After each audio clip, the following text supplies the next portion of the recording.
Megastar Chiranjeevi తమిళ block buster కత్తి చిత్రాన్ని తెలుగులో వివి వినాయక్ దర్శకత్వంలో రీమేక్ చేస్తున్న విషయం తెలిసిందే. ఇప్పటికే స్క్రిప్ట్ పనులు పూర్తి చేసుకున్న ఈ చిత్రం ప్రస్తుతం పోస్ట్ ప్రొడక్షన్ పనులు జరుపుకుంటోంది. దాదాపు 8 ఏళ్ల తరువాత రీ ఎంట్రీ ఇస్తూ చిరు చేస్తున్న ఈ చిత్రంపై భారీ అంచనాలే ఉన్నాయి. ఇప్పటికే సంగీత దర్శకుడు దేవిశ్రీ ప్రసాద్ కూడా మ్యూజిక్ రికార్డింగ్ మొదలు పెట్టేశాడు కూడా.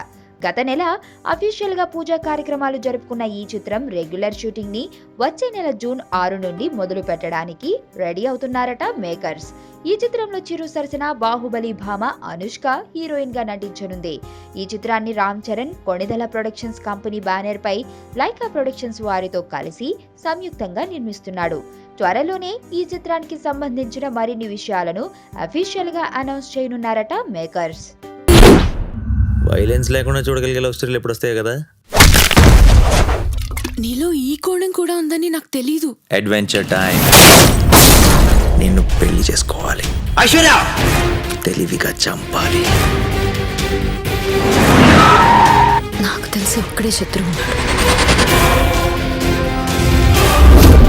నేరం బయటపడే ఛాన్స్ లేదు.